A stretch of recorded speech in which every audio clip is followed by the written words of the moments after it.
নমস্কার বন্ধুরা, SB academic সেন্টারে প্রত্যেকটা ছাত্রছাত্রীকে স্বাগত। দেখতে পাচ্ছ আজকে আমি দশম শ্রেণীর ইতিহাস সলভ করেছি জীবন মুখোপাধ্যায়ের বই। খুবই গুরুত্বপূর্ণ বই। এই বইটা সলভের জন্য প্রচুর ছাত্রছাত্রী আমাকে রিকোয়েস্ট করেছে। দেখতে পাচ্ছ নবভারতী প্রকাশনী। যারা যারা ভিডিওটা দেখছো প্লিজ চ্যানেলটাকে সাবস্ক্রাইব করো, সমস্ত বন্ধুদের মধ্যে শেয়ার করো। তো দেখতে পাচ্ছি এবার আমি তোমাদের পঞ্চম অধ্যায় সলভ করাবো। বিকল্প চিন্তা উদ্যোগ 19 শতকের মধ্যভাগ থেকে 20 শতকের প্রথম ভাগ পর্যন্ত বৈশিষ্ট্য ও পর্যালোচনা। তো দেখো এই পঞ্চম অধ্যায় সলভের জন্য রিকোয়েস্ট করেছিল ইতিহাস বই।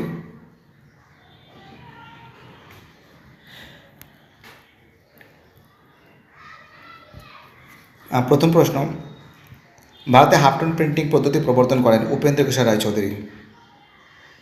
ভারতে হাফটন প্রিন্টিং পদ্ধতি প্রবর্তন করেন উপেন্দ্র কিশোর রায়চৌধুরী। দুই থেকে প্রশ্ন, বিশ্বভারতী প্রতিষ্ঠা করেন অ্যান্সার রবীন্দ্রনাথ ঠাকুর। বিশ্বভারতী প্রতিষ্ঠা কে করেন অ্যান্সার রবীন্দ্রনাথ ঠাকুর। তিনের প্রশ্ন, বাংলা ভাষার প্রথম ছাপা বই answer a grammar of the Bengal language.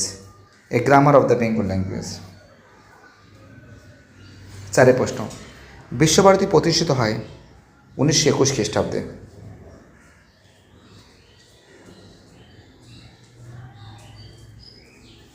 পাঁচের প্রশ্ন, Indian association for the cultivation of science যে বিজ্ঞানী নোবেল পুরস্কার পেয়েছিলেন সিভি রমন।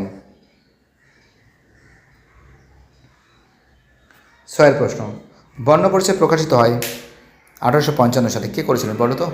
ঈশ্বরচন্দ্র বিদ্যাসাগর। ঈশ্বরচন্দ্র বিদ্যাসাগর। সাতের প্রশ্ন, বেঙ্গল কেমিক্যালস ইনস্টিটিউট প্রতিষ্ঠিত হয় 1906 খ্রিস্টাব্দে।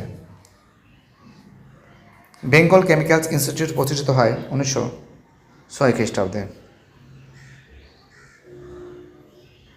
আটের প্রশ্ন, বাংলা ভাষার প্রথম ছাপা বই বাংলা ভাষায় প্রথম বই ছাপা হয় 1778 খ্রিস্টাব্দে। নয়ের প্রশ্ন, বেঙ্গল টেকনিক্যাল ইনস্টিটিউটের প্রথম অধ্যক্ষ ছিলেন প্রমোদনাথ বসু। অ্যান্সার কী হবে? প্রমোদনাথ বসু হবে। তো দেখো এবার আমি তোমাদের শূন্যস্থানগুলো সলভ করে দিচ্ছি। ফাটাফাট করে শূন্যস্থান পূরণ করো, খুব ইম্পর্টেন্ট আছে। প্রফুল্লচন্দ্র রায় ছিলেন একজন রসায়ন শাস্ত্রের অধ্যাপক। প্রফুল্লচন্দ্র রায় কে ছিলেন? অ্যান্সার হবে রসায়ন শাস্ত্রের অধ্যাপক। দুই দাগে, কলকাতা সায়েন্স কলেজ বর্তমানে রাজাবাজার সায়েন্স কলেজ নামে পরিচিত। কলকাতা সায়েন্স কলেজ বর্তমানে রাজাবাজার সায়েন্স কলেজ নামে পরিচিত।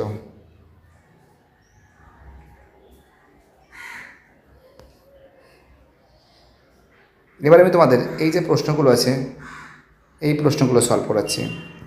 জাতীয় শিক্ষা পরিষদের সভাপতি ছিলেন রাসবিহারী ঘোষ। জাতীয় শিক্ষা পরিষদের সভাপতি ছিলেন রাসবিহারী ঘোষ। চারের প্রশ্ন, এশিয়াটিক সোসাইটি প্রতিষ্ঠিত হয় 1784 খ্রিস্টাব্দে। 1784 খ্রিস্টাব্দে।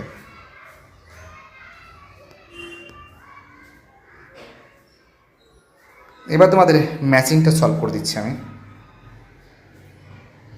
বেঙ্গল গেজেট হবে হিকি। হাফটন ব্লক হবে উপেন্দ্র কিশোর রায়চৌধুরী। উইলিয়াম জোন্স হবে এশিয়াটিক সোসাইটি। শ্রীরামপুর মিশন হবে দিগদর্শন। দেখে নাও ফটাফট করে দেখে নাও বাবা, দেখে নাও।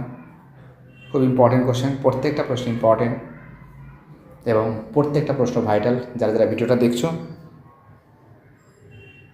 যারা যারা চ্যানেলের সঙ্গে যুক্ত হচ্ছো, যারা যারা চ্যানেলটাকে সাবস্ক্রাইব করছো, যারা যারা সাপোর্ট দিচ্ছ, সবাইকে অসংখ্য ধন্যবাদ জানাই। তাদের এই সাপোর্ট, তাদের এই ভালোবাসা আমি পেয়েছি।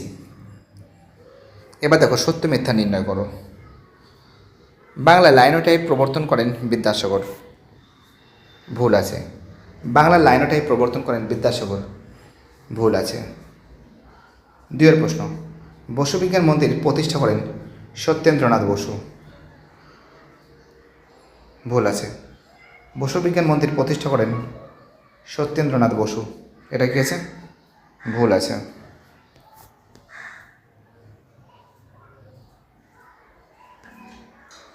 3 প্রশ্ন, বাংলা অক্ষরে হরফ তৈরি করেন ব্রাসি হ্যালহেড, এটা ভুল আছে। 4 প্রশ্ন, চার্লস উইলকিন্সকে বাংলা মুদ্রণ শিল্পের জনক বলা হয়, এটা ঠিক আছে। বসুবিজ্ঞান মন্দির প্রতিষ্ঠা করেন ভূপেন্দ্রনাথ বসু, এটা ভুল আছে। কি আছে? এটা ভুল আছে।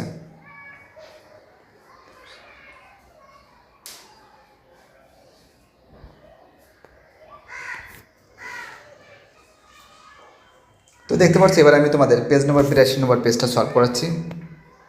বিবৃতি, হ্যালহেড তার বাংলা ব্যাকরণ গ্রন্থ লেখেন এদেশীয় ইংরেজ কর্মচারীদের বাংলা ভাষা শেখাবার জন্য। ব্যাখ্যা 3 হবে, কারণ এদেশে বাণিজ্য প্রশাসন চালাবার জন্য ইংরেজ কর্মচারীদের বাংলা ভাষা আয়ত্ত করা প্রয়োজন ছিল।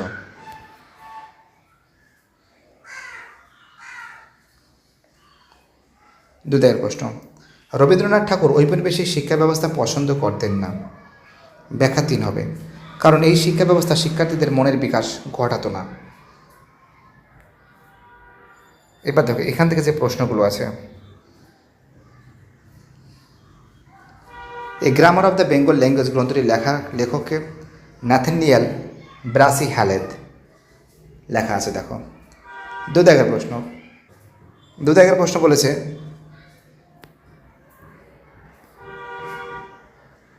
বিদ্যাহারাবলী প্রকাশককে হেলেক্স কেরি। 3 দাগে, শান্তিনিকেতন আশ্রম কে প্রতিষ্ঠা করেন? মহর্ষি দেবেন্দ্রনাথ ঠাকুর, মহর্ষি দেবেন্দ্রনাথ ঠাকুর। 4 দাগের প্রশ্ন, বাংলা ভাষায় প্রকাশিত প্রথম চিত্রিত গ্রন্থের নাম কি?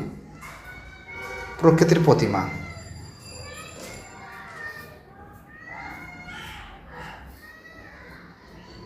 এবার এই দেখো প্রশ্নগুলো দেখো। 5 প্রশ্ন, কোন বছর শ্রীরামপুর মিশন প্রেস প্রতিষ্ঠিত হয়? 1800 খ্রিস্টাব্দে।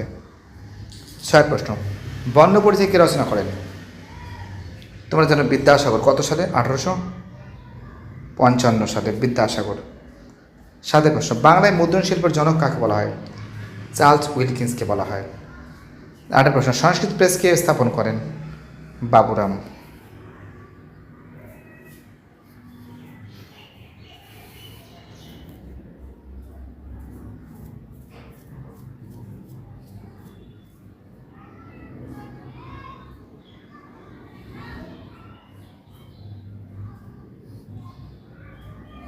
দেখতে পাচ্ছ খুব সুন্দর করে সলভ করে দিয়েছি, অসাধারণভাবে।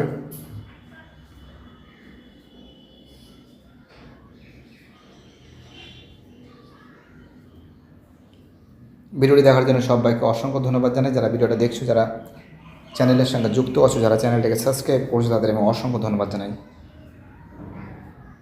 বাই, টাটা, সবাই ভালো থাকবেন।